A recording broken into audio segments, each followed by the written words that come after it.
어제 그제 우리 전도사님과 윤 전도사님과 우리 서목사님 통해서 갈라디아서 이렇게 개관을 조금씩 하셨지만 약간 더 보충하면서 오늘 갈라디아서 말씀을 한번 살펴보도록 하겠습니다. 갈라디아서는 들으신 것처럼 편지입니다. 바울이 편지를 쓴 이유는 뭐 여러 가지가 있겠지만 뭐 안부를 묻는 것도 있고 그렇지만 갈라디아서는 이 철저하게 이 잘못된 복음을 가지고서 사람들을 현혹하는 것을 이렇게 배척하기 위해서 쓴 것입니다. 그래서 들어가면서부터 이 갈라디아서는 뭐 안부 인사 뭐 짧게 하고 그냥 뭐 계속해서 굉장히 화가 난 듯한 느낌으로 이 갈라디아서를 써 내려갑니다. 그래서 끝날 때까지 가만히 살펴보면 이 사도 바울이 얼마나 이 다른 복음에 대해서 격앙되어 있는가를 알 수가 있어요. 그래서 갈라디아서를 이렇게 보실 때는 여러분들이 이 사도 바울이 지금 이 다른 복음이라는 거에 대해서 굉장히 화가 나 있고 그리고 그 다른 복음이라는 거를 절대로 받아들여서는 안 된다라고 말하고 있구나라는 것을 우리가 좀 염두에서 읽으면 굉장히 도움이 많이 되실 것입니다. 그럼 이 다른 복음이 뭐냐? 이것입니다.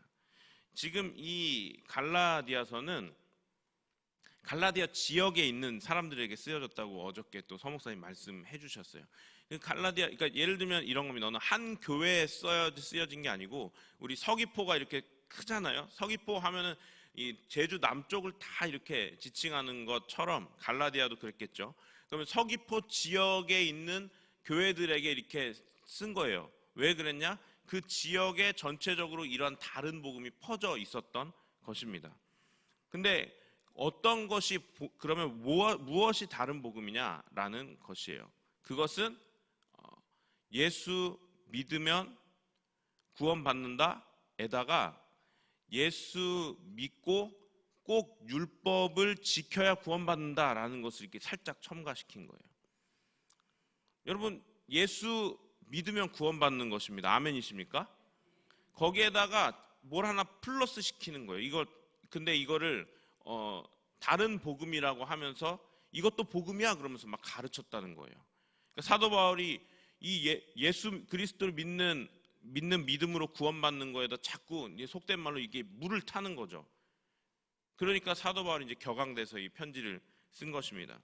그럼 이 다른 복음을 주장하는 사람들이 누구냐? 바로 이 유대파 그리스도인 교사랍니다. 이거 다른 말로 하면 이겁니다. 교회가 있는데 그 교회 안에 유대인들하고 이방인들이 섞여 있었어요. 여기 지역이 유대 지역이 아니에요.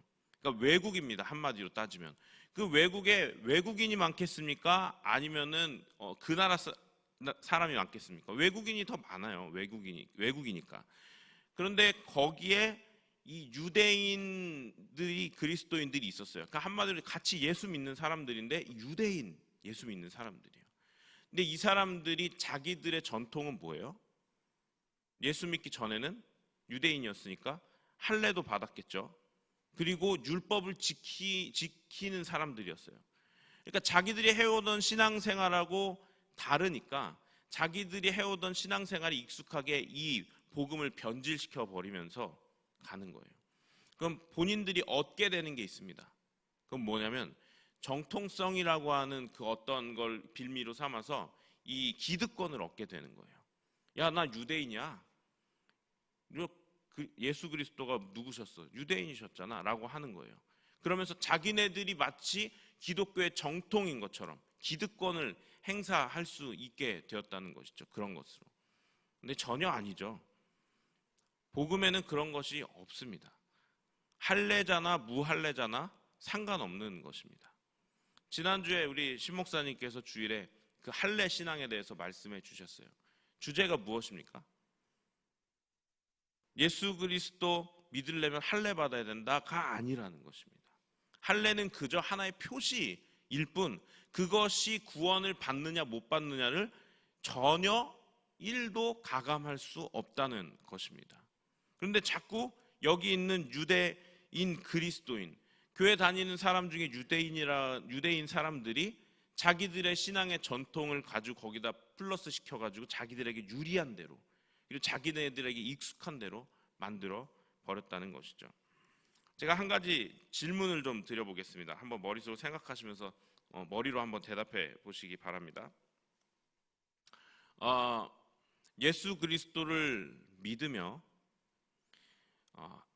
하나님께서 주신 십계명인 이 율법을 잘 지키며 산 사람이 있고, 예수 그리스도를 믿으며 하나님이 주신 그 십계명인 율법을 잘 지키지 못하며 산 사람이 있습니다.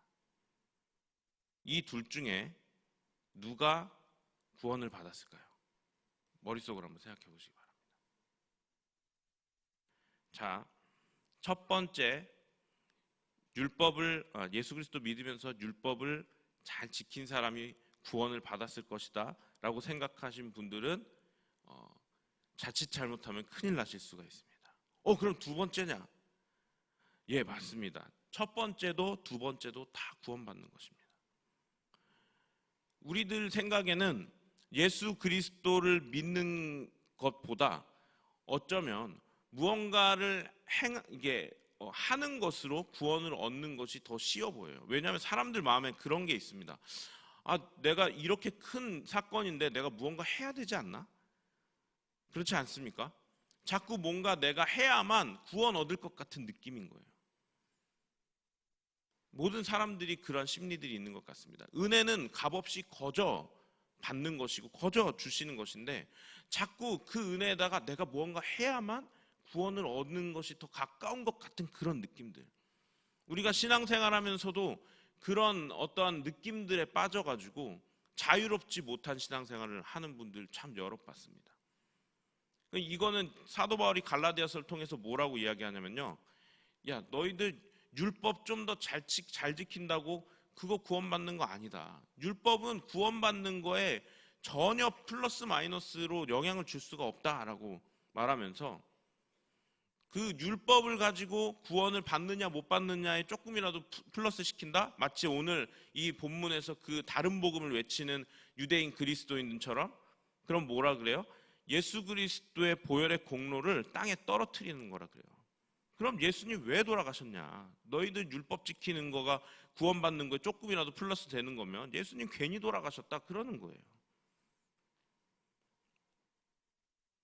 그래서 우리들이 이 신앙생활을 할 때 조심해야 되는 것 하나가, 내가 예수를 믿으면 율법을 잘 지켜야지 라고 말하는 것과, 내가 예수를 믿으면서 율법을 지켜야 구원을 받는 것과 이렇게 말하는 것은 천지 차이가 나는 것입니다.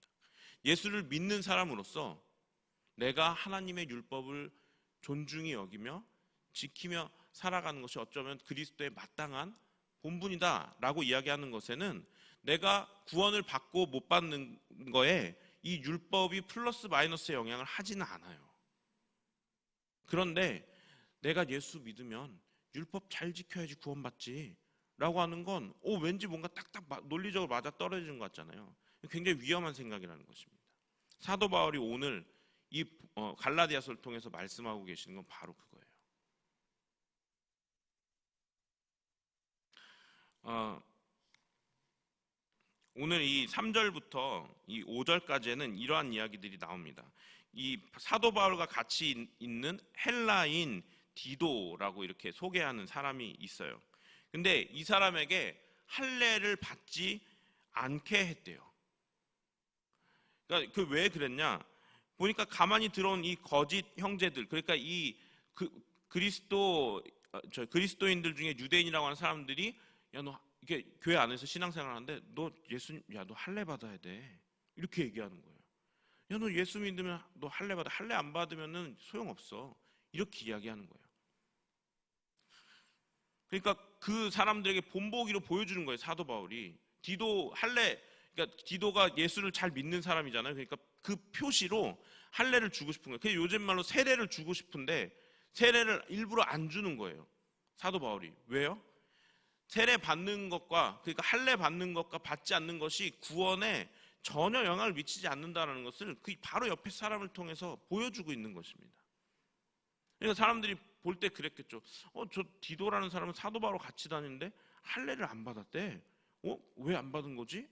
궁금증을 가지게 됐겠죠. 그러면서 수근수근하다 보니 할례는, 사도 바울이 그러는데 할례는 구원에 전혀 영향을 미칠 수가 없대. 그저 표시일 뿐이래.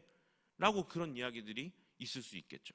그러면서 사도 바울은 이러한 행동으로 남아 진짜 복음의 진리가 무엇인지를 가르쳐주고 싶었던 것입니다.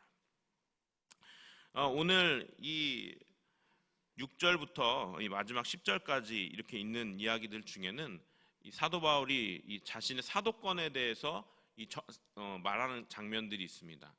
윤 전도사님이 또 설교해 주신 부분이 있는데, 이 사람들이 그렇게 이야기를 할 수 있었을 것입니다. 사도 바울은 예수님 그 살아계실 당시에 예수님 따라다니는 제자가 아니었대. 사도가 아니었대.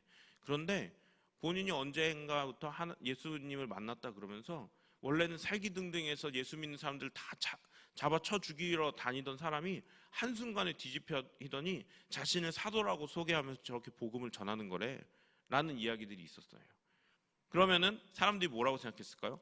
사도가 아닌데 저거 말 믿어도 되는 거야? 라는 이야기들이 있었겠죠. 그러니까 사도 바울이 자신이 예수 그리스도를 만난 것, 그리고 그 계시받은 그 사도권에 대해서 오늘 이렇게 정통성에 대해서 이야기를 하는 것입니다. 한번 보시죠. 여기 보시면 이렇게 말합니다. 베드로는 사도 중에 가장 대표적인 사람입니다. 8절에서 이렇게 말하죠. 베드로에게 예수님께서 역사하셔서 그를 할례자의 사도로 삼으신 이게 예수님이시죠. 그분이 또한 내게 역사하셔서는 나를 이방인의 사도로 삼으셨다, 이렇게 말하고 있어요. 할례자의 사도가 누구일까요? 유대인에게 복음을 전하는 것을 말합니다. 그러니까 베드로는 부름 받은 것이 일단은 유대인에게 이 복음을 전하는 자로 예수 그리스도께서 부르셨다라고 이렇게 사도 바울이 말하는 거예요. 그런데 그분이 나는 이방인의 사도로 삼으셨다, 즉 이방인에게 복음을 전하는 자로 삼으셨다라고 이야기하는 것입니다. 그러니까 그 예수를 통해서 나도 이방인에게 복음을 전하는 자로 부름을 받았다라고 정통성을 첫 번째로 말하고 있습니다. 그래서 9절에는 이렇게 말합니다. 또 기둥같이 여기는 야고보와 게바와 요한도 내게 주신 은혜를 알므로, 이렇게 되어 있습니다. 야고보와 게바가 누구죠? 베드로입니다.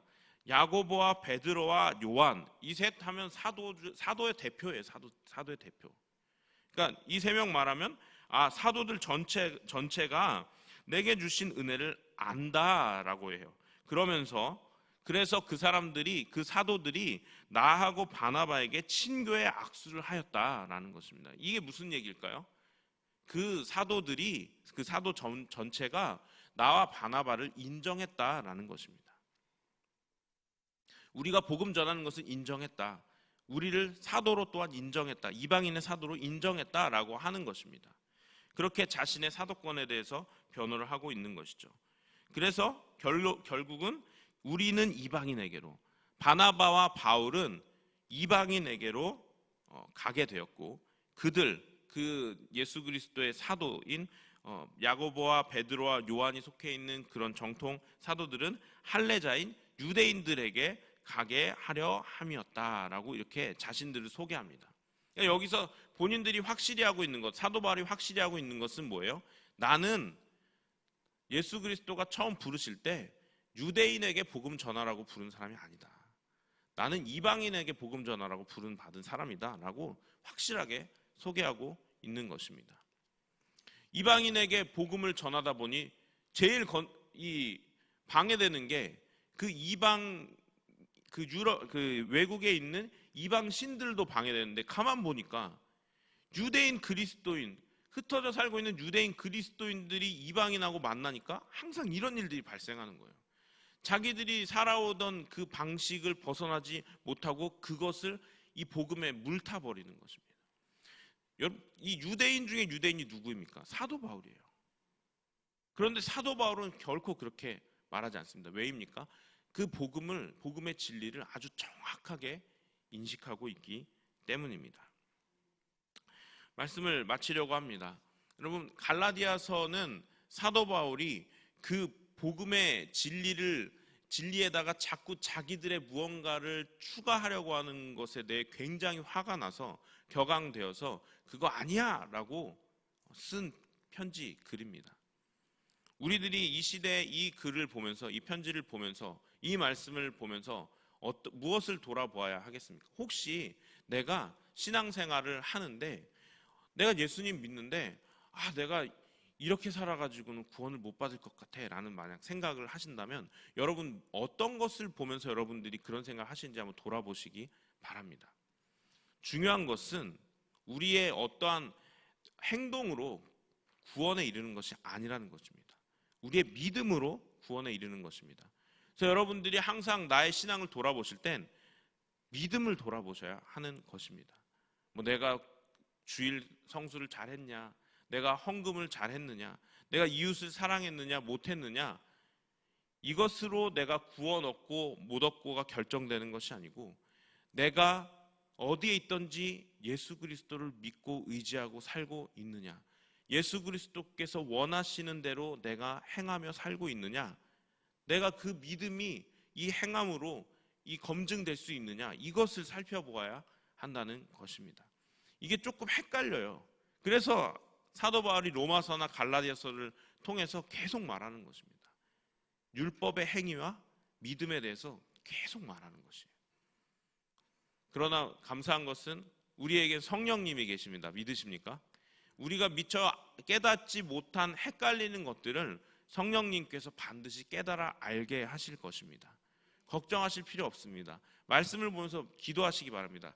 잘 이해가 안 되시면, 헷갈리시면 하나님 조금 헷갈립니다. 도와주십시오. 성령 하나님, 내 안에 계신 성령님, 이 부분에 대해서 저에게 계시해 주시고 가르쳐 주시옵소서라고 여러분 말씀하시면 우리 예수 그리스도의 영이신 우리 성령님께서 우리들을 도와주실 줄 믿습니다. 그렇게 복음의 참 진리를 깨닫고 우리의 삶 가운데서 자유함으로 신앙생활 하실 수 있는 법한 성도님 되시기를 주님의 이름으로 축원합니다. 기도하겠습니다. 하나님, 구원의 은혜는 값없이 받는 것, 거저 받는 것인데 왠지 우리는 무언가를 해야만 그 구원이 온전히 이루어질 것 같은 그런 느낌을 가질 때가 있습니다.